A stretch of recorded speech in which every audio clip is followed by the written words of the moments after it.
মানুষ ছোট হোক বা বড়, রাজা হোক বা দরিদ্র, সমস্ত মানুষের মধ্যে একটা সামঞ্জস্য থাকে। সমস্ত মানুষের কাছে তার প্রশংসা অত্যন্ত গুরুত্বপূর্ণ। সে খুবই প্রসন্ন হয় যদি আপনি তার প্রশংসা করেন, কিন্তু আপনি যদি তাকে এটা বলেন যে এটা তোমার ভুল ছিল, তোমার কিছু খামতি ছিল, তখন সেটা সে মানতে রাজিই থাকে না। সব মানুষ এটা শুনতে পছন্দ করে যে সে যেটা করেছে সেটাই সর্বোত্তম। এবার আমি আপনাকে একটা কথা বলি, এই হলো নিন্দা, এই হলো প্রশংসা, আর এই হলো সত্য, যা সবার থেকে উচ্চস্থানীয়। সেই জন্য মানুষ আয়না দেখে। আয়না তাকে তার সৌন্দর্য দেখায় না, তাকে দেখায় যা সত্য, যাতে মানুষ আরো সুন্দর হওয়ার চেষ্টা করতে থাকে। তাই আয়না অত্যন্ত গুরুত্বপূর্ণ সত্যকে জানার জন্য। জীবনে নিন্দুকের মাহাত্ম্য প্রশংসকের মাহাত্ম্যের থেকে অনেক বেশি। কেন? কারণ তারা আপনাকে আপনার খামতি দেখায়, আপনার ভুলগুলো বুঝিয়ে দেয়, আপনাকে একটা সুযোগ দেয় নিজেকে শুধরে নিতে, নিজেকে আরো শ্রেষ্ঠ করে তুলতে, যা প্রশংসক করতে পারে না। তাই জীবনে যদি কখনো নিন্দা করা হয়, তাকে ভালোবেসে গ্রহণ করুন, ধন্যাত্মক রূপে গ্রহণ করুন। যদি নিজেকে কোনো শিক্ষা দেওয়া সম্ভব হয় তাহলে অবশ্যই দিন। দেখবেন মন প্রসন্ন হয়ে বলবে, রাধা রাধা। জীবনে কখনো সাফল্য আসে, আবার কখনো অসফলতা, কখনো আশা পাওয়া যায়, কখনো নিরাশা, কখনো জয় লাভ করি, আবার কখনো পরাজয়।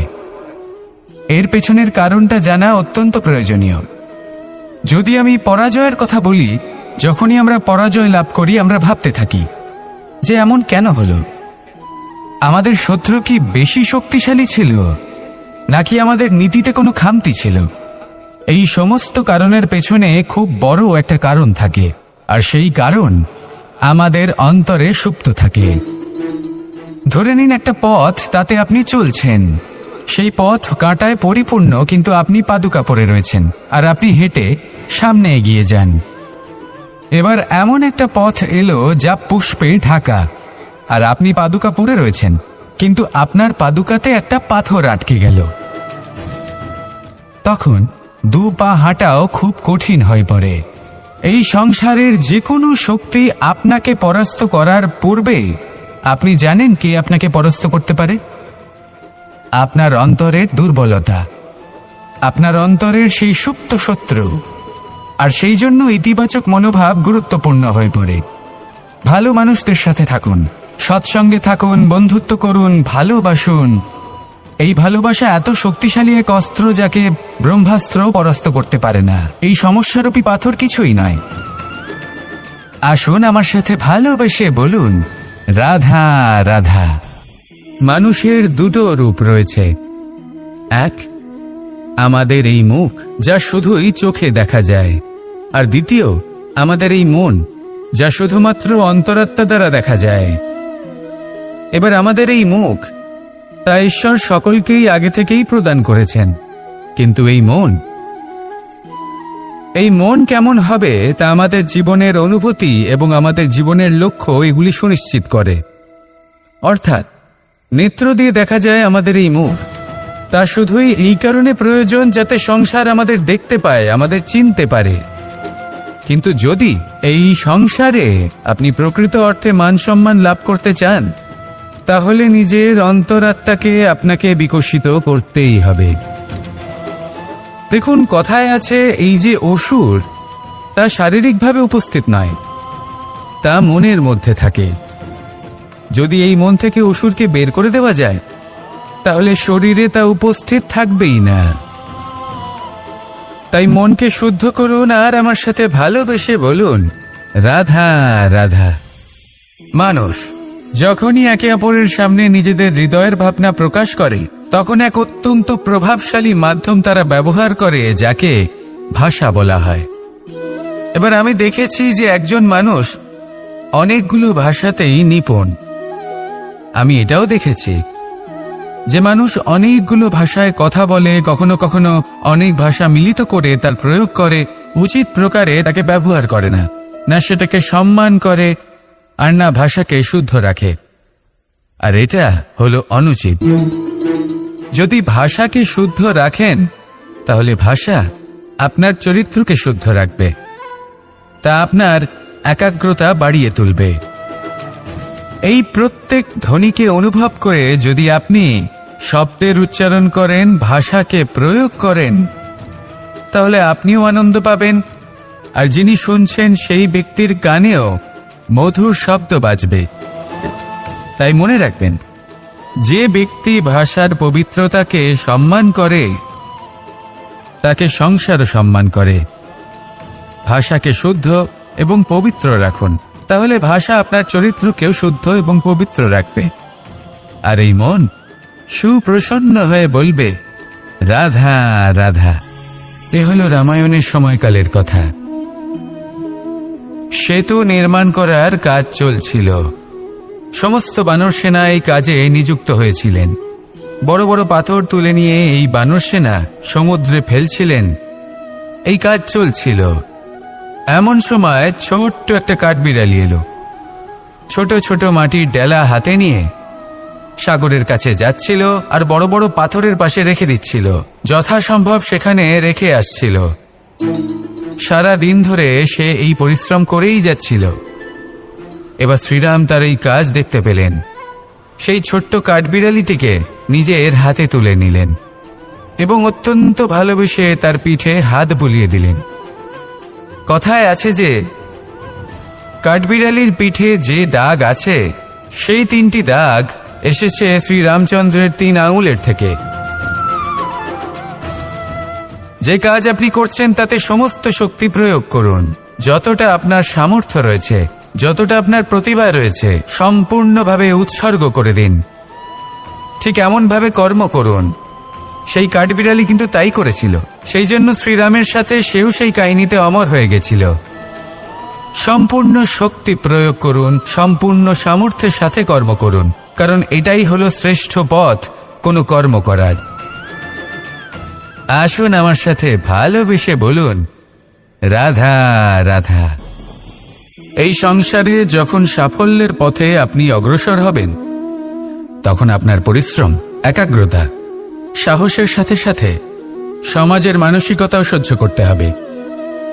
প্রত্যেক ব্যক্তি কিছু না কিছু ভাবেন, কিছু না কিছু বলেন। কিছু মানুষ এমন আছেন যারা ভাববেন যে আপনি কিছুই করতে পারবেন না। তারা আপনার নিন্দা করবেন, আর এই নিন্দার কথা ভেবেই আমরা ভয়ভীত হয়ে পড়ি। সেই কারণে নিজেদের আশা, নিজেদের বিশ্বাস হারিয়ে ফেলি। এবার যদি সেই নিন্দার ভয়ে আমরা লক্ষ্যচ্যুত হই, তাহলে সেটা অনুচিত। সেই জন্য জীবনে শুধু পরিশ্রম করতে থাকুন, সামনে এগোতে থাকুন। যেই দিন আপনি আপনার লক্ষ্য লাভ করবেন, সেই প্রত্যেক ব্যক্তি যারা নিন্দা করছিলেন তাদের দৃষ্টি আপনা থেকেই পাল্টে যাবে, ঠিক কিনা? এই সংসারকে যা প্রাণ চায় তাই বলতে দিন। যদি আপনি কারোর কথা শুনতে চান, তাহলে নিজের অন্তরের কথা শুনুন। সেটাই আপনাকে উচিত পথে নিয়ে যাবে। সামনে অগ্রসর হতে থাকুন, পরিশ্রম করুন। এমন একটা দিন আসবে যেদিন এই নিন্দুক ব্যক্তিরা আপনার লক্ষ্য প্রাপ্তির উদাহরণ সবাইকে দেবে। আসুন আমার সাথে ভালোবেসে বলুন, রাধা রাধা। মানুষ সুখী জীবনযাপনের প্রতি এতটাই অভ্যস্ত হয়ে পড়ে যে একটা ছোট্ট সমস্যা এলেই সে সবার থেকে সাহায্য চাইতে শুরু করে দেয়। সে সাহায্য লাভও করে এবং সেই সংকট থেকে সে বেরিয়েও আসে। কিন্তু এই সাহায্য কিছু মুহূর্তের, আর কিছু মুহূর্তের হলো এই দুঃখ। এই 2 মুহূর্তের সাহায্যের জন্য আজীবন আপনি তার কাছে ঋণী হয়ে থাকেন। আর মানবিকতার খাতিরে আপনার মনে কৃতজ্ঞতা জেগে ওঠে। আর সেই কৃতজ্ঞতা বোধ হলো যে আপনি কখনো সেই ব্যক্তিকে ছাপিয়ে যেতেই পারবেন না। সেই জন্য জীবনে সবসময় চেষ্টা করবেন নিজেকে প্রস্তুত রাখতে। সেই সব সমস্যার জন্য, সেই সব বাধার জন্য যেগুলো আপনার জীবনে আসতে পারে। ততক্ষণ সাহায্য চাইবেন না যতক্ষণ না অন্য কোনো পথ না থাকছে। সাহায্য চাওয়া অনুচিত নয়, কিন্তু সাহায্য চাইলে এবং সাহায্য পেলে আপনি আজীবন কৃতজ্ঞ এবং ঋণী হয়ে থাকবেন।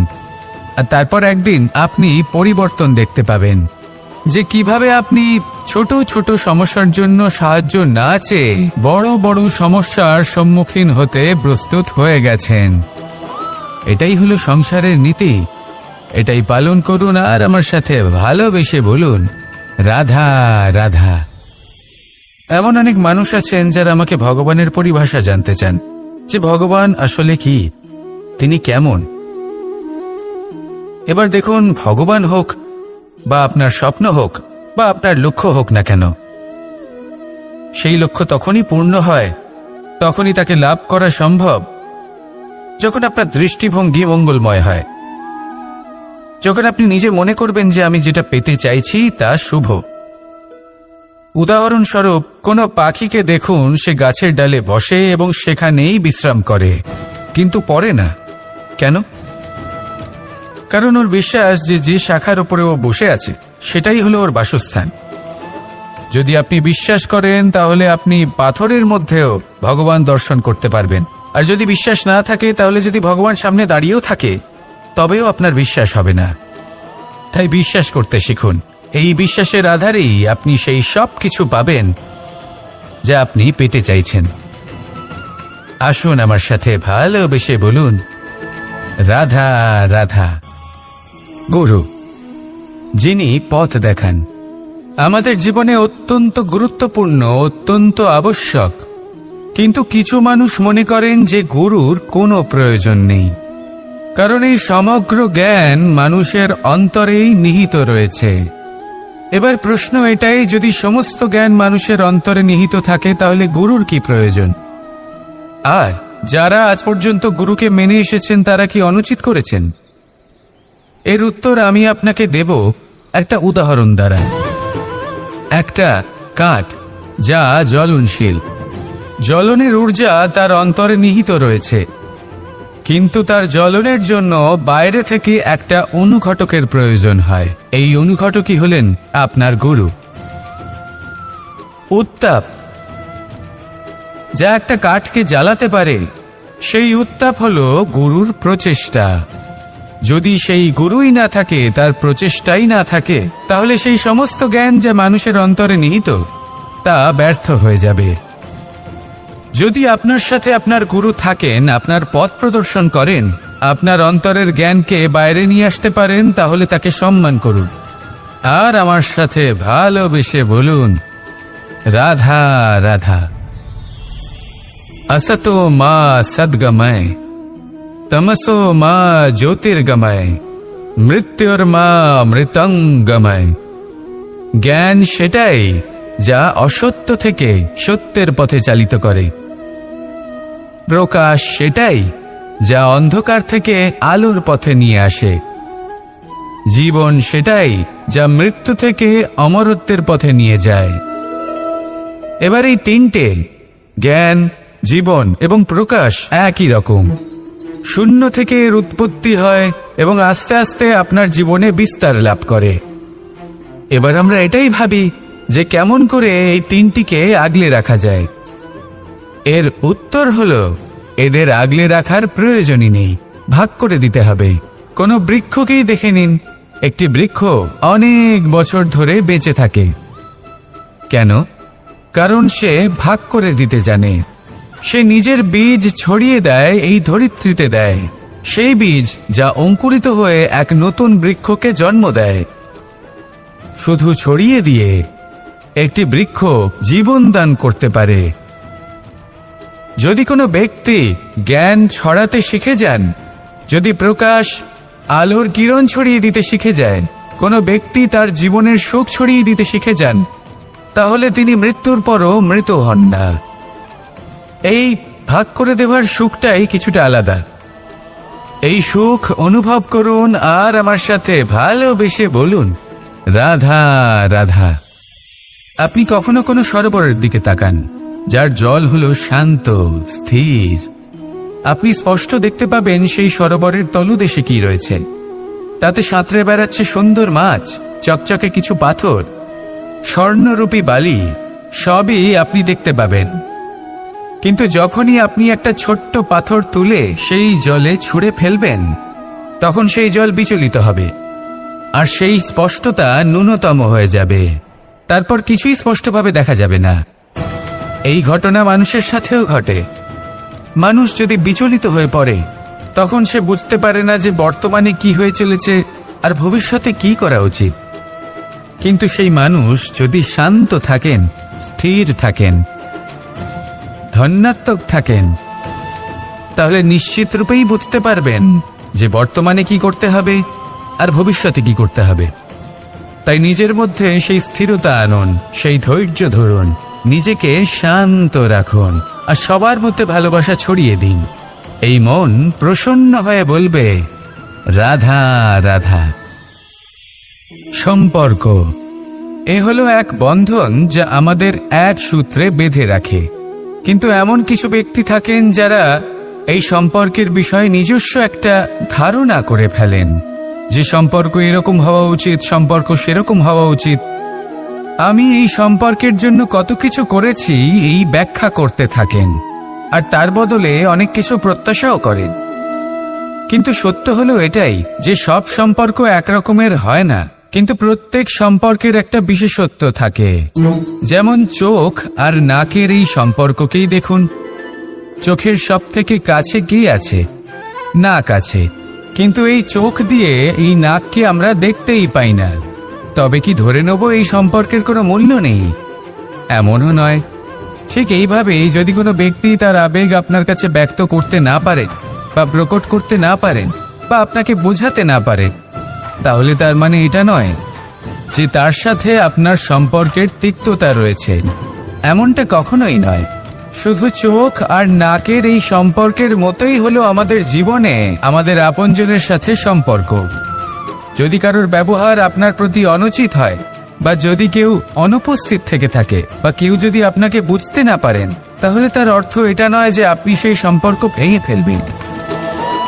বুঝুন, আপনার জীবনে তার গুরুত্ব কোথায় আর তার জীবনে আপনার। সম্পর্ক গড়ে তুলুন, তাকে পালন করতে শিখুন, একসাথে মিলে চলুন। এই মন সুপ্রসন্ন হয়ে বলবে, রাধা রাধা। এই সমগ্র সংসারের সবথেকে গুরুত্বপূর্ণ ব্যক্তি কে? স্বয়ং আপনি। নিজের জন্য তো বটেই, তাই না? কারণ যখন আপনি জন্মগ্রহণ করেন, নিজের চোখ খোলেন, এই সংসারে আসেন, তখনই তো এই সংসারকে আপনি দেখতে পান, অনুভব করতে পারেন। এখানকার আবেগ, এখানকার মানুষজন তখন থেকেই অনুভব করেন। যদি আপনি না থাকেন, তাহলে এই সংসারের অস্তিত্ব আপনার কাছে শূন্যের সমান, তাই না? আপনি না থাকলে এই সংসারও আপনার কাছে নেই। এবার সবাই বলবেন যে এ তো সত্যি কথা। সেই অনুযায়ী তো আমার স্বার্থপর হওয়া উচিত, অহংকারী হওয়া উচিত, কারণ আমার কাছে আমিই তো সবকিছু। দৃষ্টিভঙ্গি পাল্টে দেখুন। আপনার কাছে সবথেকে বেশি গুরুত্বপূর্ণ ব্যক্তি কে? আপনি নিজেই। সেই মানুষটি কেমন হওয়া উচিত একটু ভেবে দেখুন। সবসময় সকলকে সাহায্য করুন, একসাথে মিলে পরিশ্রম করুন, সাহায্য করুন অন্যদেরকে। এটা অতি আবশ্যক। এবং তার থেকেও বেশি গুরুত্বপূর্ণ হলো এটাই যে আপনার মনে যেন কখনো এই বিষয়ে ভয় না থাকে যে আমি আমার প্রিয়জনদের, আমার কাছের মানুষগুলিকে হারিয়ে ফেলব। এই ভয় কখনোই মনের মধ্যে থাকা উচিত নয়। যদি ভয় থাকে তাহলে থাকুক এই বিষয়ে যে সকল মানুষ আমার জীবন থেকে, আমার থেকে দূরে চলে যাচ্ছেন, তাদের বাধা দিতে দিতে আমি যেন নিজেকেই না হারিয়ে ফেলি, নিজের অস্তিত্বকেই না হারিয়ে ফেলি, নিজের ব্যক্তিত্বকে, নিজের বিচারধারাকে, নিজের করুণার শক্তি না হারাই। তাহলে এই ভয় ত্যাগ করুন আর আমার সাথে ভালোবেসে বলুন, রাধা রাধা। এই ফল কি তা বলার কোনো প্রয়োজন নেই। এই ফল কতটা সুস্বাদু সেটাও বলার কোনো প্রয়োজন নেই। ধরুন এমন কোনো মানুষ আসলেন যিনি জানেন না এটা কোন ফল। তিনি এটা দেখে ভাববেন এ তো কাঁটার একটা গুচ্ছ মনে হচ্ছে, নিয়ে ফেলে দেবেন। সেখানে দ্বিতীয় কোনো ব্যক্তি যিনি বুঝদার, তিনি দেখবেন, ভাববেন যে প্রকৃতি এর গায়ে এত কাঁটা কেন দিয়েছে? অবশ্যই সুরক্ষার জন্য দিয়েছে, অর্থাৎ ভিতরে অবশ্যই অমূল্য কিছু রয়েছে। সেই ধরনের ব্যক্তি এই ফলের অন্তরে প্রবেশ করেন এবং এই ফলের আনন্দ উপভোগ করেন। এরকমই কিছুটা আমাদের সংসারেও আমরা দেখতে পাই। প্রত্যেক দিন আমরা নতুন নতুন মানুষের সাথে পরিচিত হই। এমন কিছু ব্যক্তি থাকেন যাদের সাথে প্রথম আলাপের পর আমাদের এটা মনে হয় যে এই ব্যক্তিকে দেখে একটু রাগী ব্যক্তি মনে হচ্ছে, বড়ই অহংকারী বোধ হচ্ছে, উদ্ধত মনে হচ্ছে। বেশিরভাগ মানুষ প্রথম আলাপের পরে তাদের সাথে দূরত্ব বজায় রাখবেন, কিন্তু যিনি বুঝদার ব্যক্তি তিনি ভাববেন যে এই ব্যক্তি এমন কেন করছেন। হয়তো সুরক্ষার খাতিরে এই ব্যক্তি নিজেকে এরকম করে তুলেছেন যাতে অন্য কোনো ব্যক্তি এসে ওনার সময় নষ্ট না করেন, ওনার আবেগের সাথে ছলনা না করেন, খেলা না করেন। হয়তো অতীতে এমন কোনো ঘটনা ঘটেছে যার জন্য এই ব্যক্তি কিছুটা এরকম হয়ে গেছেন। এমনই একজন ব্যক্তি সেই ব্যক্তির মনের গভীর পর্যন্ত পৌঁছতে পারেন আর সেখান থেকে শুভ গুণগুলিকে বাইরে বের করে আনতে পারেন। এরকমই ব্যক্তি হয়ে উঠুন, এমন বুঝদার ব্যক্তি হয়ে উঠুন যিনি সামনের ব্যক্তির খারাপ গুণগুলিকে অবহেলা করে হৃদয়ের অন্তঃস্থল থেকে শুভ গুণগুলিকে প্রকাশিত করে এবং সেই ব্যক্তিকে দেখাতে পারে। এমন ব্যক্তি হয়ে উঠুন যিনি নিজের জীবনকেও সফল করে তোলেন এবং অন্যের জীবনকেও। আসুন আমার সাথে ভালোবেসে বলুন, রাধা রাধা। আমি জীবনে অনেক ভালো মানুষের সংস্পর্শে এসেছি। এমন ব্যক্তি যিনি আজীবন জ্ঞান লাভ করে থাকেন, পড়তেই থাকেন, পড়তেই থাকেন, জ্ঞান অর্জন করতেই থাকেন, অত্যাধিক জ্ঞান অর্জন করতে থাকেন। কিন্তু এইটুকুই কি যথেষ্ট? ধরে নিন কোনো ব্যক্তি শিল্পকলার বিষয়ে অনেক বই পড়ে ফেলেছেন, কিন্তু কখনো শিল্পকর্মই করেননি। তাহলে সেই জ্ঞানের কি লাভ? কোনো লাভ নেই। এবার এটাই আমাদের জীবনে শেখা প্রয়োজন। আমরা জ্ঞান অর্জন করি কিন্তু তা যাপন করি না, তা কর্মজীবনে প্রয়োগ করি না। তাহলে এতে কি লাভ হবে? জ্ঞান আছেই সেই জন্য যাতে আমরা জীবনকে আরো শ্রেষ্ঠ করে তোলার জন্য তাকে প্রয়োগ করি। এই জ্ঞান এবং কর্মের একসাথে পথ চলাটাই আবশ্যক। তবেই এই জ্ঞান অভিজ্ঞতায় পরিণত হবে। আর অভিজ্ঞতা দ্বারা যে জ্ঞান লাভ হয় সেটাই সবথেকে বেশি গুরুত্বপূর্ণ, সেটাই হলো সবথেকে বেশি লাভদায়ক। সেই জন্য শুধু জ্ঞান অর্জন করবেন না, তাকে প্রয়োগ করুন, তাকে কর্মজীবনে প্রয়োগ করুন, জীবনকে আরো শ্রেষ্ঠ করে তুলুন। আর আমার সাথে ভালোবেসে বলুন, রাধা রাধা। এটা হলো একটা সাদা পাতা। এবার এতে আমি যাই লিখব সেটাই এর অস্তিত্ব হবে। এতে আমি প্রেমের কিছু কথা লিখে একে প্রেমপত্র বানিয়ে তুলতে পারি। মাতা পিতার জন্য একটা শুভ সংবাদ লিখতে পারি। শত্রুর বিষয়ে সতর্ক করব বলে সেনাকে একটা সংবাদ লিখতে পারি। দ্বারকাবাসীর জন্য কোনো সংবাদ পাঠাতে পারি। যাই লিখব এই পত্র সেটাই হয়ে উঠবে। সেই রকমই হলো আমাদের জীবন।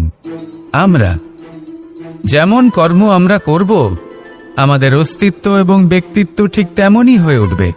যদি আপনি একটা অসাধারণ, উজ্জ্বল এবং সম্মানজনক জীবনযাপন করতে চান, তাহলে তার একটা রহস্য আপনাকে বলি। যেমন কথন হবে, কর্ম তেমন হবে। অর্থাৎ যতটুকু বলেছেন ততটুকুই করুন, আর যতটুকু করেছেন ততটুকুই বলুন।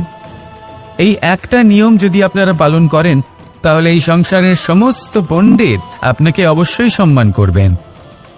তাহলে এটাই করুন আর আমার সাথে ভালোবেসে বলুন, রাধা রাধা। বিন্দু বিন্দু জলেই সাগর নির্মাণ হয়। এবার এই কথা আমরা সকলে জানি।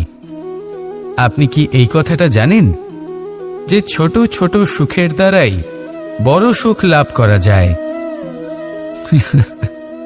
একজন বাবাকে দেখুন, সন্তানের জন্ম থেকে তার যুবক হওয়া পর্যন্ত তার সাথে ছোট ছোট সুখ যাপন করেন।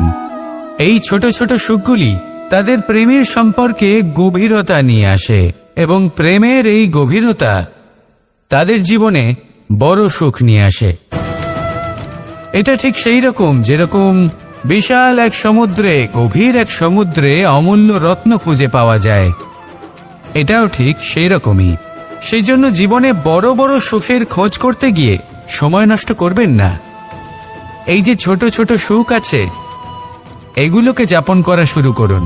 এগুলোর আনন্দ লাভ করুন, এগুলো নিয়ে উৎসব পালন করুন, প্রেমের গভীরতা বুঝুন, আর এই গভীর প্রেমে মন নিমজ্জিত করুন। তারপরে দেখুন এই মন আর এই জীবন সুপ্রসন্ন হয়ে বলবে, রাধা রাধা।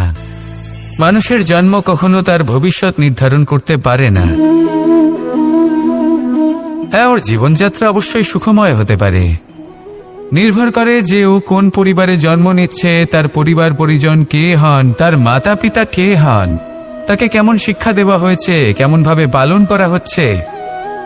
সে কিন্তু কুপাত্রও হতে পারে, আবার সুপাত্রও হতে পারে। কিন্তু সে চলে যাওয়ার পর এই সংসার তাকে মনে রাখবে নাকি না, আর যদি মনেও রাখে তাহলে কিভাবে মনে রাখবে, সেটা নির্ভর করছে তার কর্ম এবং তার নির্বাচনের উপর।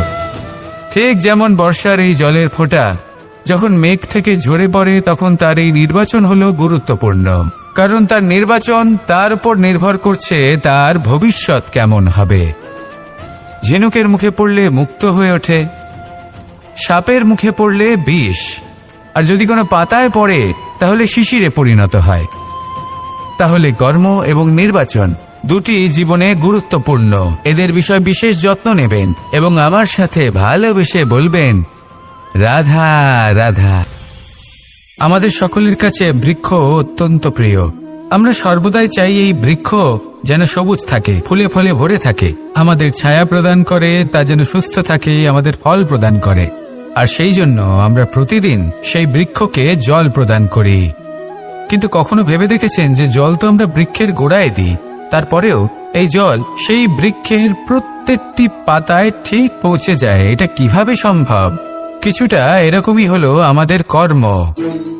যদি এই পৃথিবীতে থেকে শুদ্ধ মনে সৎকর্ম করেন, এই কর্ম সোজা ঈশ্বরের কাছে গিয়ে পৌঁছয়। যদি শ্রদ্ধা ভাব নিয়ে সমর্পিত হয়ে শুদ্ধ চিত্তে আপনি কাউকে সেবা করেন, তা সে মাতা পিতাই হোক, পরিবার হোক, গুরু হোক, পশুপক্ষী হোক বা সমাজ হোক, তাহলে সেটা সোজা ঈশ্বরের চরণে সমর্পিত হয়। সবসময় শুদ্ধ চিত্তে সমর্পিত হয়ে এবং মনে শ্রদ্ধা ভাব নিয়ে কর্ম করুন। ঈশ্বর নিজে থেকেই এর ফল আপনাকে প্রদান করবেন। আসুন আমার সাথে ভালোবেসে বলুন, রাধা রাধা। ইচ্ছে এবং চেষ্টা এই দুই মানুষের মধ্যে আছে, কিন্তু এই দুইয়ের মধ্যে সামঞ্জস্য থাকা খুব প্রয়োজন। আপনার যা ইচ্ছে সেটা পূর্ণ করার জন্য চেষ্টার প্রয়োজন তো অবশ্যই। আপনি যে স্বপ্ন দেখেন সেটা পূর্ণ করার জন্য নিদ্রা ত্যাগ করে চেষ্টা করা অত্যন্ত প্রয়োজনীয়, নয়তো এই স্বপ্ন কখনোই পূর্ণ হবে না। যদি আপনি কোনো প্রশ্নের উত্তর চান তাহলেও আপনাকে চেষ্টা করতেই হবে। জীবনে যদি সামনে এগোতে হয় তাহলে পাকে কষ্ট দিয়ে সামনে এগোতে হবে, চেষ্টা অবশ্যই করতে হবে। যদি আপনি চেষ্টা না করেন, পরিশ্রম না করেন, তাহলে এই সংসার আপনাকে পেছনে ফেলে সামনে এগিয়ে যাবে। নিজের ইচ্ছেগুলিকে মন থেকে বাস্তবে আনুন আর চেষ্টার দ্বারা তাকে সার্থক করুন। এই মন প্রসন্ন হয়ে বলবে, রাধা রাধা। মানুষ ছোট হোক বা বড়, রাজা হোক বা দরিদ্র, সমস্ত মানুষের মধ্যে একটা সামঞ্জস্য থাকে। সমস্ত মানুষের কাছে তার প্রশংসা অত্যন্ত গুরুত্বপূর্ণ।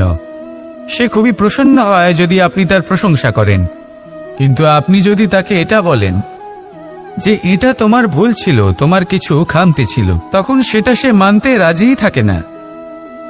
সব মানুষ এটা শুনতে পছন্দ করে যে সে যেটা করেছে সেটাই সর্বোত্তম। এবার আমি আপনাকে একটা কথা বলি, এ হলো নিন্দা, এ হলো প্রশংসা, আর এই হলো সত্য, যা সবার থেকে উচ্চস্থানীয়। সেই জন্য মানুষ আয়না দেখে। আয়না তাকে তার সৌন্দর্য দেখায় না, তাকে দেখায় যা সত্য, যাতে মানুষ আরো সুন্দর হওয়ার চেষ্টা করতে থাকে। তাই আয়না অত্যন্ত গুরুত্বপূর্ণ সত্যকে জানার জন্য। জীবনে নিন্দুকের মাহাত্ম্য প্রশংসকের মাহাত্ম্যের থেকে অনেক বেশি। কেন? কারণ তারা আপনাকে আপনার খামতি দেখায়, আপনার ভুলগুলো বুঝিয়ে দেয়, আপনাকে একটা সুযোগ দেয় নিজেকে শুধরে নিতে, নিজেকে আরো শ্রেষ্ঠ করে তুলতে, যা প্রশংসক করতে পারে না। তাই জীবনে যদি কখনো নিন্দা করা হয় তাকে ভালোবেসে গ্রহণ করুন, ধন্যাত্মক রূপে গ্রহণ করুন। যদি নিজেকে কোনো শিক্ষা দেওয়া সম্ভব হয় তাহলে অবশ্যই দিন। দেখবেন মন প্রসন্ন হয়ে বলবে, রাধা রাধা। জীবনে কখনো সাফল্য আসে, আবার কখনো অসফলতা, কখনো আশা পাওয়া যায়, কখনো নিরাশা, কখনো জয় লাভ করি, আবার কখনো পরাজয়। এর পেছনের কারণটা জানা অত্যন্ত প্রয়োজনীয়। যদি আমি পরাজয়ের কথা বলি, যখনই আমরা পরাজয় লাভ করি আমরা ভাবতে থাকি যে এমন কেন হলো? আমাদের শত্রু কি বেশি শক্তিশালী ছিল, নাকি আমাদের নীতিতে কোনো খামতি ছিল? এই সমস্ত কারণের পেছনে খুব বড় একটা কারণ থাকে, আর সেই কারণ আমাদের অন্তরে সুপ্ত থাকে। ধরে নিন একটা পথ, তাতে আপনি চলছেন। সেই পথ কাঁটায় পরিপূর্ণ, কিন্তু আপনি পাদুকা পরে রয়েছেন আর আপনি হেঁটে সামনে এগিয়ে যান। এবার এমন একটা পথ এলো যা পুষ্পে ঢাকা, আর আপনি পাদুকা পরে রয়েছেন, কিন্তু আপনার পাদুকাতে একটা পাথর আটকে গেল। তখন দু পা হাঁটাও খুব কঠিন হয়ে পড়ে। এই সংসারের যে কোনো শক্তি আপনাকে পরাস্ত করার পূর্বে আপনি জানেন কে আপনাকে পরাস্ত করতে পারে? আপনার অন্তরের দুর্বলতা, আপনার অন্তরের সেই সুপ্ত শত্রু। আর সেই জন্য ইতিবাচক মনোভাব গুরুত্বপূর্ণ হয়ে পড়ে। ভালো মানুষদের সাথে থাকুন, সৎসঙ্গে থাকুন, বন্ধুত্ব করুন, ভালোবাসুন। এই ভালোবাসা এত শক্তিশালী এক অস্ত্র যাকে ব্রহ্মাস্ত্র পরাস্ত করতে পারে না। এই সমস্যারূপী পাথর কিছুই নয়। আসুন আমার সাথে ভালোবেসে বলুন, রাধা রাধা। মানুষের দুটো রূপ রয়েছে। এক, আমাদের এই মুখ যা শুধুই চোখে দেখা যায়, আর দ্বিতীয় আমাদের এই মন যা শুধুমাত্র অন্তরাত্মা দ্বারা দেখা যায়। এবার আমাদের এই মুখ তা ঈশ্বর সকলকেই আগে থেকেই প্রদান করেছেন, কিন্তু এই মন কেমন হবে তা আমাদের জীবনের অনুভূতি এবং আমাদের জীবনের লক্ষ্য এগুলি সুনিশ্চিত করে। অর্থাৎ নেত্র দিয়ে দেখা যায় আমাদের এই মুখ, তা শুধুই এই কারণে প্রয়োজন যাতে সংসার আমাদের দেখতে পায়, আমাদের চিনতে পারে। কিন্তু যদি এই সংসারে আপনি প্রকৃত অর্থে মান সম্মান লাভ করতে চান, তাহলে নিজের অন্তরাত্মাকে আপনাকে বিকশিত করতেই হবে। দেখুন, কথায় আছে এই যে অসুর, তা শারীরিকভাবে উপস্থিত নয়, তা মনের মধ্যে থাকে। যদি এই মন থেকে অসুরকে বের করে দেওয়া যায়, তাহলে শরীরে তা উপস্থিত থাকবেই না। তাই মনকে শুদ্ধ করুন আর আমার সাথে ভালোবেসে বলুন, রাধা রাধা। মানুষ যখনই একে অপরের সামনে নিজেদের হৃদয়ের ভাবনা প্রকাশ করে, তখন এক অত্যন্ত প্রভাবশালী মাধ্যম তারা ব্যবহার করে, যাকে ভাষা বলা হয়। এবার আমি দেখেছি যে একজন মানুষ অনেকগুলো ভাষাতেই নিপুণ। আমি এটাও দেখেছি যে মানুষ অনেকগুলো ভাষায় কথা বলে, কখনো কখনো অনেক ভাষা মিলিত করে তার প্রয়োগ করে, উচিত প্রকারে তাকে ব্যবহার করে না, না সেটাকে সম্মান করে, আর না ভাষাকে শুদ্ধ রাখে। আর এটা হলো অনুচিত। যদি ভাষাকে শুদ্ধ রাখেন, তাহলে ভাষা আপনার চরিত্রকে শুদ্ধ রাখবে, তা আপনার একাগ্রতা বাড়িয়ে তুলবে। এই প্রত্যেক ধ্বনিকে অনুভব করে যদি আপনি শব্দের উচ্চারণ করেন, ভাষাকে প্রয়োগ করেন, তাহলে আপনিও আনন্দ পাবেন, আর যিনি শুনছেন সেই ব্যক্তির কানেও মধুর শব্দ বাজবে। তাই মনে রাখবেন, যে ব্যক্তি ভাষার পবিত্রতাকে সম্মান করে, তাকে সংসারও সম্মান করে। ভাষাকে শুদ্ধ এবং পবিত্র রাখুন, তাহলে ভাষা আপনার চরিত্রকেও শুদ্ধ এবং পবিত্র রাখবে। আর এই মন সুপ্রসন্ন হয়ে বলবে, রাধা রাধা। এ হলো রামায়ণের সময়কালের কথা। সেতু নির্মাণ করার কাজ চলছিল। সমস্ত বানর সেনা এই কাজে নিযুক্ত হয়েছিলেন। বড় বড় পাথর তুলে নিয়ে এই বানর সেনা সমুদ্রে ফেলছিলেন। এই কাজ চলছিল। এমন সময় ছোট্ট একটা কাঠবিড়ালি এলো। ছোট ছোট মাটির ডেলা হাতে নিয়ে সাগরের কাছে যাচ্ছিল, আর বড় বড় পাথরের পাশে রেখে দিচ্ছিল, যথাসম্ভব সেখানে রেখে আসছিল। সারা দিন ধরে সে এই পরিশ্রম করেই যাচ্ছিল। এবার শ্রীরাম তার এই কাজ দেখতে পেলেন। সেই ছোট্ট কাঠবিড়ালিটিকে নিজের হাতে তুলে নিলেন এবং অত্যন্ত ভালোবেসে তার পিঠে হাত বুলিয়ে দিলেন। কথায় আছে যে কাঠবিড়ালির পিঠে যে দাগ আছে সেই 3টি দাগ এসেছে শ্রীরামচন্দ্রের 3 আঙুলের থেকে। যে কাজ আপনি করছেন তাতে সমস্ত শক্তি প্রয়োগ করুন, যতটা আপনার সামর্থ্য রয়েছে, যতটা আপনার প্রতিভা রয়েছে সম্পূর্ণভাবে উৎসর্গ করে দিন। ঠিক এমনভাবে কর্ম করুন। সেই কাঠবিড়ালি কিন্তু তাই করেছিল। সেই জন্য শ্রীরামের সাথে সেও সেই কাহিনীতে অমর হয়ে গেছিল। সম্পূর্ণ শক্তি প্রয়োগ করুন, সম্পূর্ণ সামর্থ্যের সাথে কর্ম করুন, কারণ এটাই হলো শ্রেষ্ঠ পথ কোনো কর্ম করার। আসুন আমার সাথে ভালোবেসে বলুন, রাধা রাধা। এই সংসারে যখন সাফল্যের পথে আপনি অগ্রসর হবেন, তখন আপনার পরিশ্রম, একাগ্রতা, সাহসের সাথে সাথে সমাজের মানসিকতাও সহ্য করতে হবে। প্রত্যেক ব্যক্তি কিছু না কিছু ভাবেন, কিছু না কিছু বলেন। কিছু মানুষ এমন আছেন যারা ভাববেন যে আপনি কিছুই করতে পারবেন না। তারা আপনার নিন্দা করবেন, আর এই নিন্দার কথা ভেবেই আমরা ভয়ভীত হয়ে পড়ি। সেই কারণে নিজেদের আশা, নিজেদের বিশ্বাস হারিয়ে ফেলি। এবার যদি সেই নিন্দার ভয়ে আমরা লক্ষ্যচ্যুত হই, তাহলে সেটা অনুচিত। সেই জন্য জীবনে শুধু পরিশ্রম করতে থাকুন, সামনে এগোতে থাকুন।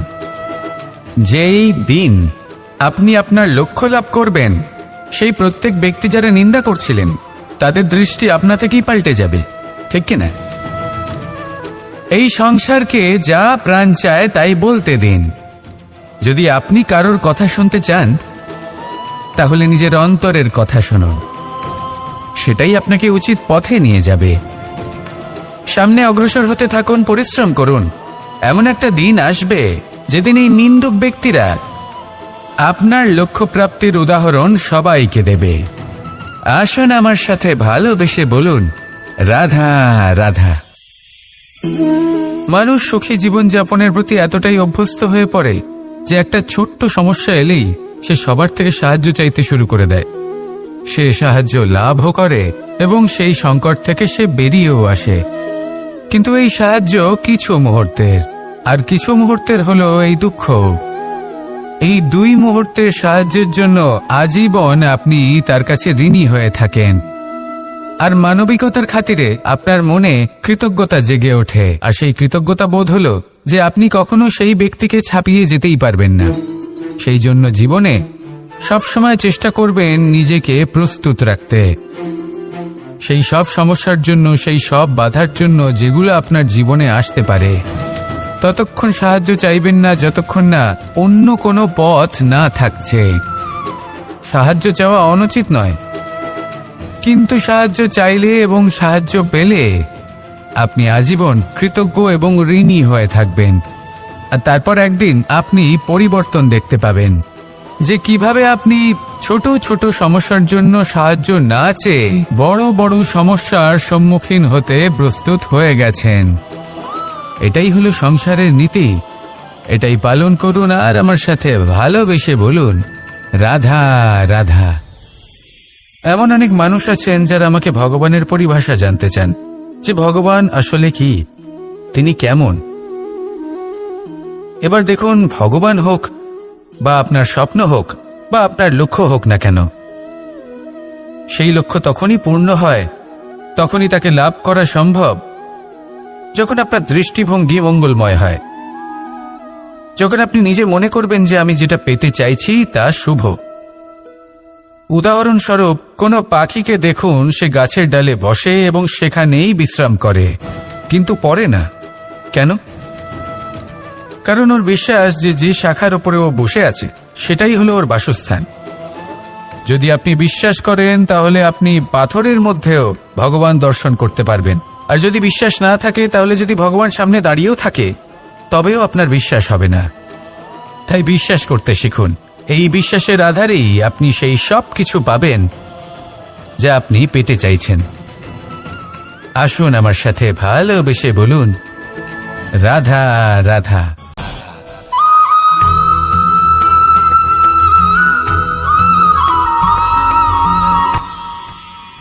মানুষ তার জীবনে দুই ধরনের পরিস্থিতিকে খুব ভয় পায়।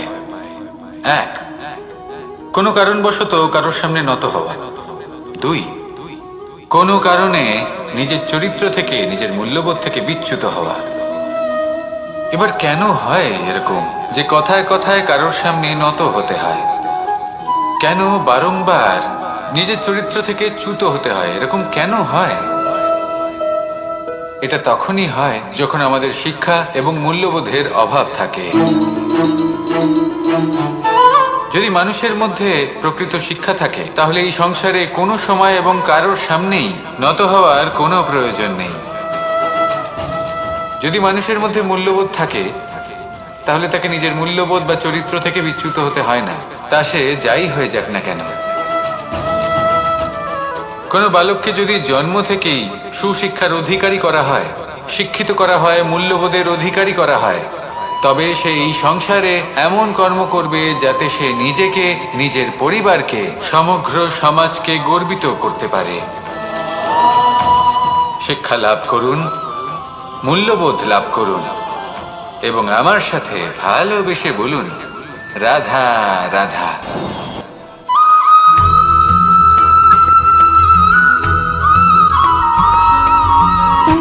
সুখ, দুঃখ এবং শক্তি, এই তিন হলো এই সংসারের ত্রিদেবের মতো। আমাদের জীবনে যা কিছু ঘটছে এই তিনটির ভিত্তির উপরেই হচ্ছে। আসলে এই সংসারের একটা নিয়ম আছে, যখনই আপনি কিছু লাভ করেন এই সংসার আপনার পরীক্ষা নেয়।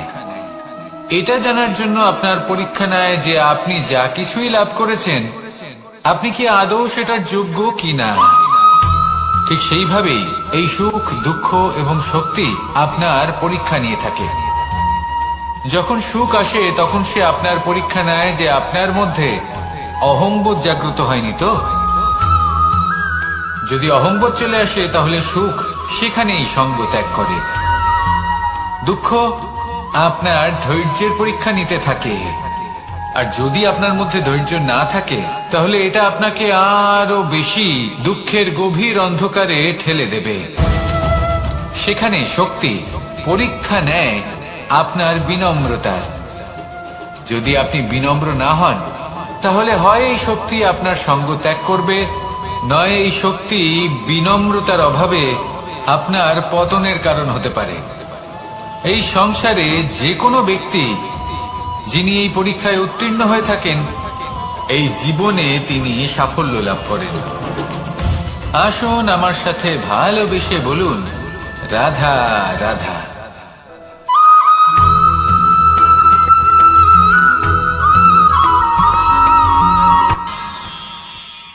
আমরা সবাই সূর্যকে সম্মান কেন করি?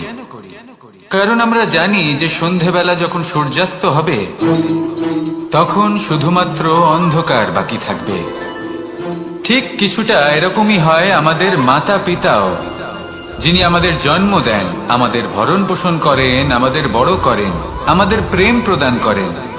কখনো কখনো তাদের মুখ থেকে কটু কথা নিঃসৃত হয়, আমাদের দুঃখ হয়, কিন্তু তখন আমাদের এটা বোঝা উচিত এগুলি নিঃসৃত হচ্ছে আমাদেরই মঙ্গলের জন্য। যেমন সূর্যদেব, উনিও উত্তাপ দিয়ে থাকেন আমাদেরই মঙ্গলের জন্য, যাতে ফসল পাকতে পারে, যাতে জল বাষ্প হয়ে মেঘ হতে পারে, বৃষ্টি হতে পারে, আর এই সংসারে নিরন্তর জলের প্রবাহ থাকে। আমাদের মাতা পিতা, তাদের কঠোর আচরণ, তাদের কঠোর অনুশাসনের পেছনে লুকিয়ে থাকে ওনাদের ভালোবাসা। আমাদের তা বুঝতে হবে, সসম্মানে ওনাদের গ্রহণ করতে হবে। কারণ ঠিক সূর্যাস্তের পরে যেমন চতুর্দিক অন্ধকারচ্ছন্ন হয়ে যায়, তেমনি আমাদের জীবন থেকে যখন আমাদের মাতা পিতা চলে যায় তখন আমাদের জীবনেও শুধু এবং শুধুমাত্র অন্ধকারই ছেয়ে থাকে। সেই জন্য নিজের মাতা পিতাকে সম্মান করুন, ওনাদের ভালোবাসা প্রদান করুন। এই মন আর এই জীবন প্রসন্ন হয়ে বলবে, রাধা রাধা।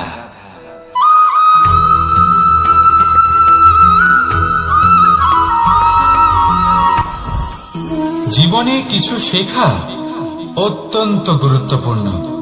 এবার কি কি শিখতে হবে সেই সব শেখানোর জন্য অনেক শিক্ষক রয়েছেন, কিন্তু কি শিখবেন না আর কি করবেন না এটা আমাদের নিজের অভিজ্ঞতা দিয়ে শিখতে হয়।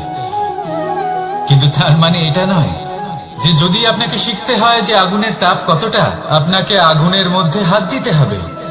না, অন্য কারোর অভিজ্ঞতা দ্বারাও শিখতে পারেন। প্রশ্ন শুধুমাত্র একটাই যে আপনি কি শিখতে চান নাকি চান না। যদি আপনি এটাই ভাবেন যে আমি শুধুই নিজের অভিজ্ঞতা দ্বারাই শিখতে চাই, তাহলে জীবনকাল ছোট মনে হবে, অনেক কিছুই শিখতে পারবেন না। তাই নিজের সাথে সাথে বড়দের অভিজ্ঞতার দ্বারাও শেখা শুরু করে দিন। এই সংসারের অভিজ্ঞতা দ্বারা শিখতে শুরু করে দিন।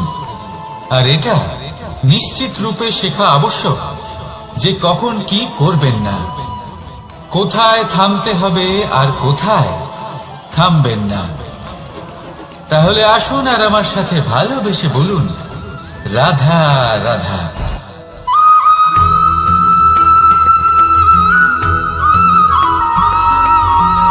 এই সংসারে সব থেকে বেশি কোমল বস্তু হলো রেশম। এই রেশম এতটাই কোমল হয় যে এর পুরো একটা থান শুধুমাত্র একটা হাতে ধরা সম্ভব। কখনো ভেবে দেখেছেন এই রেশম কিভাবে হয়? একটি কীট তার লালার দ্বারা উৎপন্ন হয়। এই কীট সেই রেশমকে পাক দিতে থাকে, পাক দিতেই থাকে আর আস্তে আস্তে তার মধ্যেই জড়িয়ে পড়ে। শেষে ওর এই সুন্দর অমূল্য সৃষ্টি রেশমের এই সুতো তার নির্মাণ কার্য পূর্ণ হয়, কিন্তু তাতেই ও নিজে বন্দী হয়ে যায়। নিজেরই মায়াজালের এই বন্দী গৃহে নিজেই ফেঁসে যায়। এবার এই সুতোকে ব্যবহারযোগ্য করে তোলার জন্য এই কীটগুলিকে এই কবচের সাথেই ফুটন্ত জলে ফেলে দেওয়া হয়। এই সংসারে যদি আমাদের স্বপ্ন এই সংসারের দুঃখ হরণ করার জন্য, এই সংসারে সুখ বিতরণ করার জন্য হয়, তবেই আমাদের প্রগতি সম্ভব।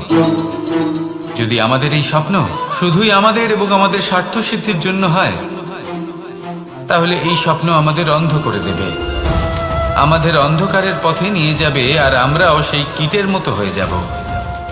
নিজেদেরই মায়াজালে আমরা নিজেই ফেঁসে যাব, আর শেষে আমরা যদি কিছু লাভ করি তা হবে একাকিত্ব, অন্ধকারময় মৃত্যু। তাই স্বপ্ন অবশ্যই দেখুন, কিন্তু এমন ভাবে স্বপ্ন দেখবেন না যে তার এই বন্দিগৃহে আপনি নিজেই ফেঁসে গেলেন। স্বপ্ন দেখুন পরোপকার।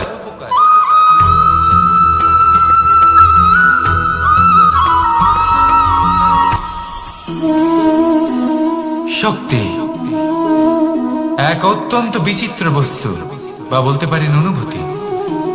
পিতা সবসময় চান যেন তিনি তার শক্তি পুত্রকে। আসুন আপনাকে সহজে বোঝাই। যদি আপনি সুপাত্র হন আর আপনাকে শক্তি দেওয়া হয়, তাহলে আপনি সেই শক্তির গুরুত্ব বুঝবেন, কোথায় সেই শক্তি প্রয়োগ করা উচিত সেটা বুঝবেন। আর এটা যেহেতু অর্জন করা শক্তি হবে, সেই শক্তির অপব্যবহার হবে না। কিন্তু যদি এই আপনি কুপাত্র হন আর যদি আপনাকে এই শক্তি দেওয়া হয়, তাহলে কি হবে?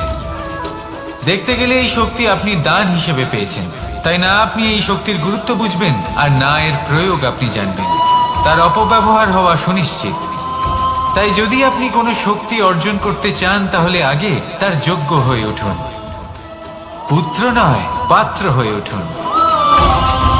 আর আমার সাথে ভালোবেসে বলুন, রাধা রাধা।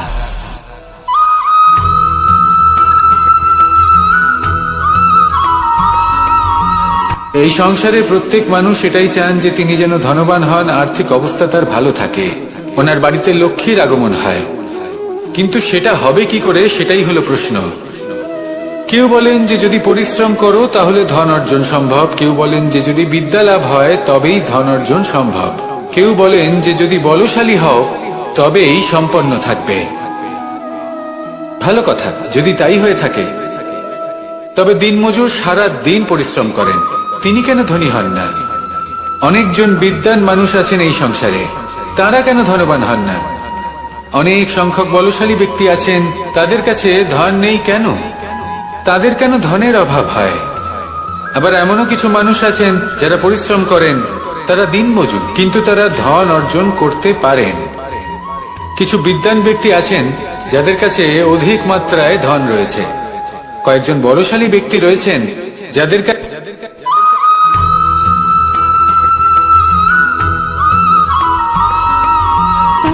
সুখ, দুঃখ এবং শক্তি, এই তিন হলো এই সংসারের ত্রিদেবের মতো।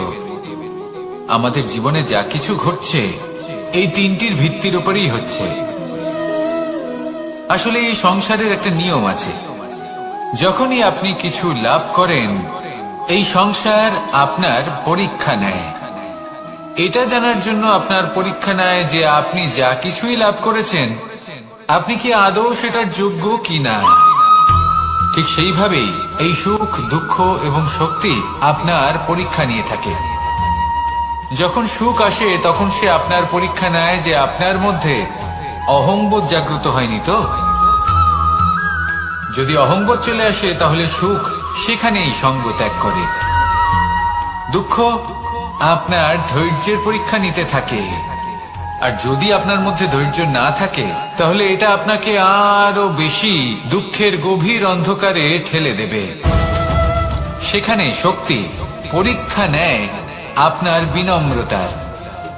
যদি আপনি বিনম্র না হন তাহলে হয় এই শক্তি আপনার সঙ্গ ত্যাগ করবে, নয় এই শক্তি বিনম্রতার অভাবে আপনার পতনের কারণ হতে পারে।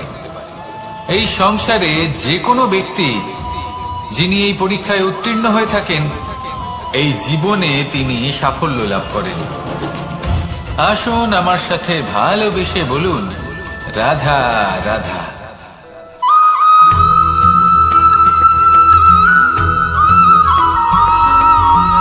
পঞ্চতত্ত্বের মধ্যে দ্বিতীয় তত্ত্ব হল ধরণী, ভূমি, যাকে আমরা ধরণী মাতা বলি। এই ধরণী ধৈর্য ধারণ করে, আর এর উপরেই আমাদের সমগ্র সংসার নির্ভরশীল। কারণ এই ভূমি সহ্য ক্ষমতা রাখে, এর সহ্য ক্ষমতা হলো অপরিসীম। সন্তান যতই আঘাত প্রদান করুক না কেন প্রেম পূর্বক সহ্য করে, আর তার বদলে অমূল্য রত্ন প্রদান করে। সন্তান যদি হাল চালায় তাহলে তার বদলে তাকে অন্ন প্রদান করে। এটাই হলো ধরণী। এবার এর থেকে আমরা কি শিক্ষা পেতে পারি? এটাই যে কারোর জন্য কিছু করা বা কাউকে কিছু দেওয়া মনে কোনো কামনা ছাড়াই। আর এই কথাটা বুঝে যান, যদি কারোর জন্য কামনা না রেখে বা কোনো পাওয়ার আশা না রেখে কারোর জন্য কিছু করেন বা কারোকে কিছু দেন, যদি এটা আপনি শিখতে পারেন তবে আপনি ভালোবাসতে শিখে গেছেন। আর সেই জন্যই এই ধরিত্রীকে মাতা বলা হয়। কারণ মাতা শুধু উনি নন যিনি গর্ভে সন্তানকে ধারণ করেন, মাতা তো উনিও যিনি জীবন বাঁচতে শেখান, যিনি জীবন বাঁচার উদাহরণ প্রদান করেন। তাহলে ধরণীর থেকে এই নিঃস্বার্থ ভাব শিখুন, নিঃস্বার্থ ভালোবাসা শিখুন, আর এই ভালোবাসার সাথেই বলুন, রাধা রাধা।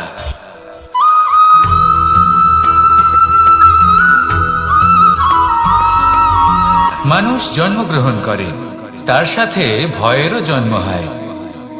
ছোটবেলা থেকেই আমাদের মনে কোনো না কোনো প্রকারের ভয় থেকেই যায়। কেউ এই বিষয়ে ভয় পায় যে তার কোনো বস্তু তার থেকে দূরে চলে যাবে, কেউ এই বিষয়ে ভয় পায় যে আমি নিজেকে হারিয়ে ফেলব, কেউ এই ভেবে ভয় পায় যে আমার প্রিয়জনেরা তারা যেন আমার থেকে দূরে না চলে যায়, কেউ এই ভেবে ভয় পায় যে আমরা যেন পথ না হারিয়ে ফেলি, আদি ইত্যাদি। কিন্তু সত্যি কথা বলতে ভেবে দেখুন এই ভয় বাস্তবে কি?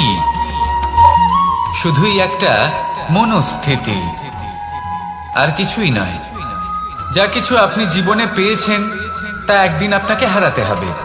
এই জীবন হলো আপনারই, কিন্তু তাও একদিন সমাপ্ত হবে।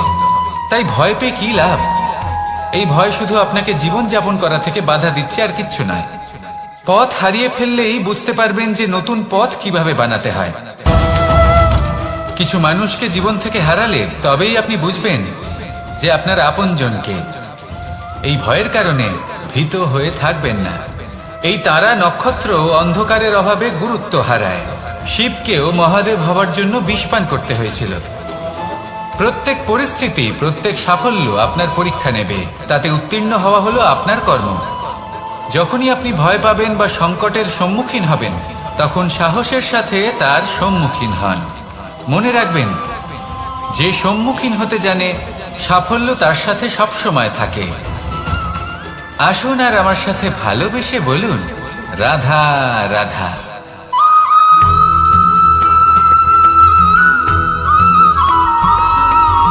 জীবনে অগ্রসর হওয়ার জন্য আমাদের কাকে প্রয়োজন হয়? মাতা পিতা, বন্ধু, প্রেম, সাহায্য, অর্থ, পরিশ্রম, আশা। ভিন্ন ভিন্ন মানুষ ভিন্ন ভিন্ন বিকল্প চয়ন করে। যদি আমি আপনাকে বলি,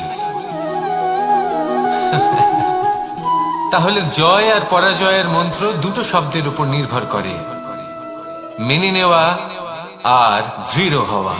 যদি মেনে নেন তাহলে হেরে যাবেন, যদি দৃঢ় হন তাহলে নিশ্চিত রূপে জয়ী হবেন। যদি কখনো আপনি ক্লান্ত হয়ে ওঠেন, আপনি দুঃখী হন, পুরোপুরি ভেঙে পড়েছেন, তখন মেনে নেবেন না যে আপনি ভেঙে পড়েছেন, নয়তো হেরে যাবেন। তখন উল্টে স্থির করবেন যে যাই হয়ে যাক না কেন, আমি জয়ী হবই। আর আপনি দেখবেন যে জয় নিশ্চিত রূপে আপনার কাছেই আসবে। তাহলে এই কথা মনে রাখবেন আর আমার সাথে ভালোবেসে বলবেন, রাধা রাধা।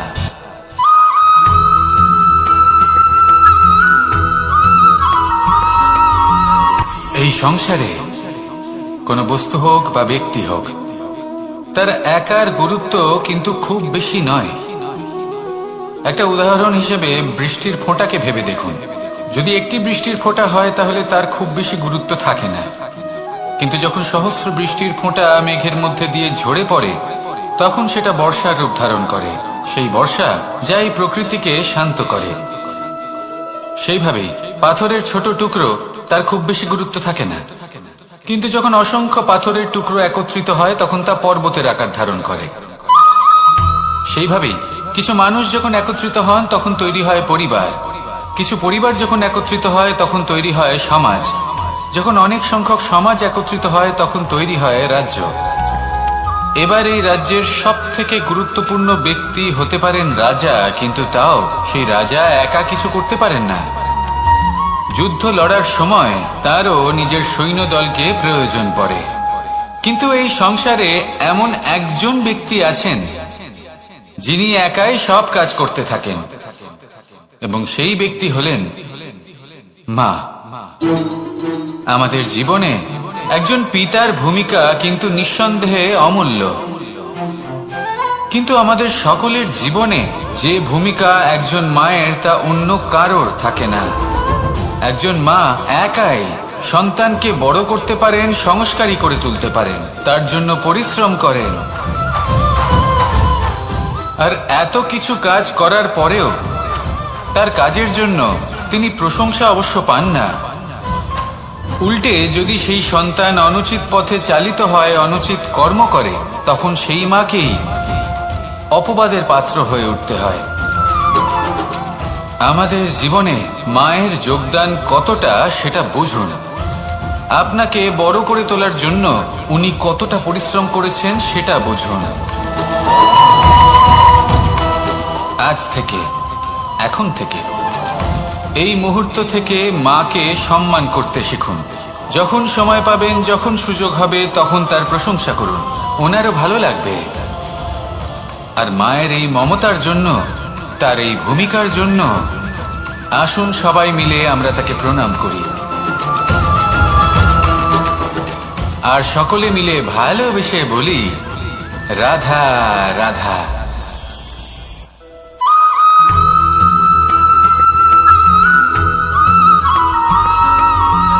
এই সংসারের সব থেকে গুরুত্বপূর্ণ তত্ত্ব কোনটা? প্রথম হলো সময়। জন্ম থেকে মৃত্যু পর্যন্ত এই যে সময়, এটাই তো হলো জীবন।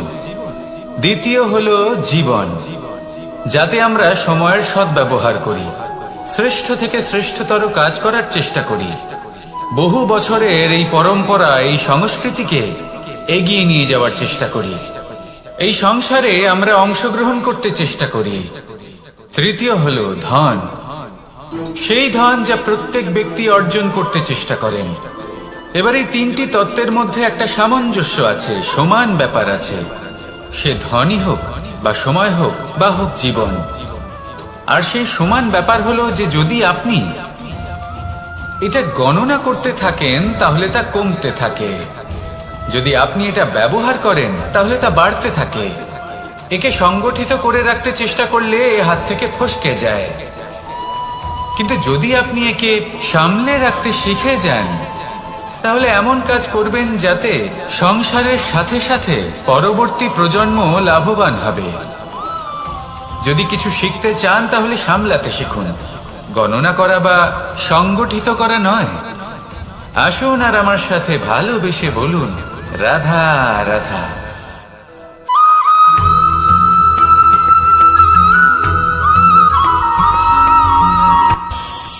এই সংসারে আমরা প্রকাশ কোথা থেকে পাই?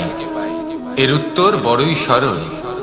ভোরে যখন সূর্যোদয় হয় তখন প্রকাশের কিরণ আমাদের ঘরে এসে পৌঁছয়। এইভাবেই আমরা প্রকাশ লাভ করি। এবার এই প্রকাশের আলোতেই আমরা সারাদিনের কাজ সম্পন্ন করি। সন্ধে হয়ে যায়, সূর্যাস্ত হয়ে যায়, আর আমাদের ঘর যাতে অন্ধকার না হয় তার জন্য আমরা একটা প্রদীপ প্রজ্বলিত করি। এটাই ঘটে আমাদের জীবনেও।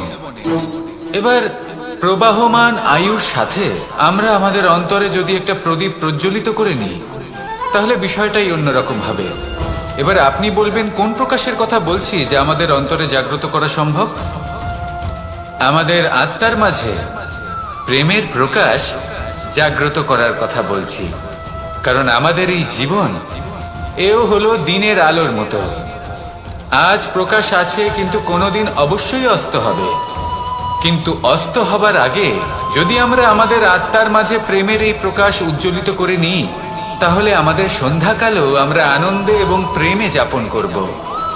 তাহলে আসুন আর আমার সাথে ভালোবেসে বলুন, রাধা রাধা।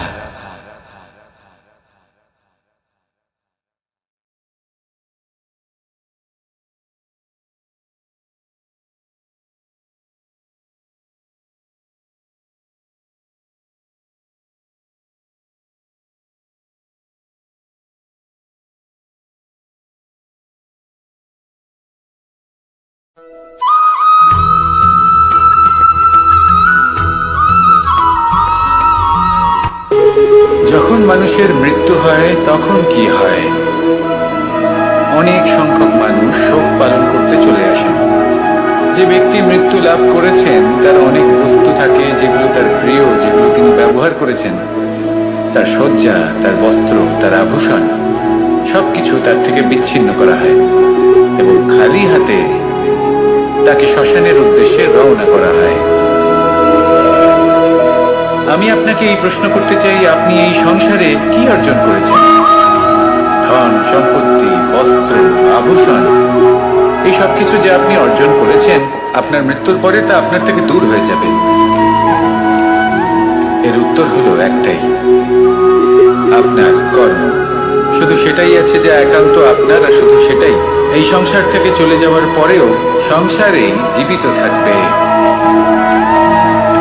যদি আপনি দুষ্কর্ম করেন তাহলে এই সংসার আপনাকে একটি অনুচিত উদাহরণ হিসেবে মনে রাখবে যে এই ব্যক্তি খুব পাপী ছিল, অনুচিত কর্ম করতেন। যে পথে তিনি চলেছেন সেই পথে কারোর চলা উচিত নয়। সেখানেই যদি আপনি সৎকর্ম করেন তাহলে সংসার চির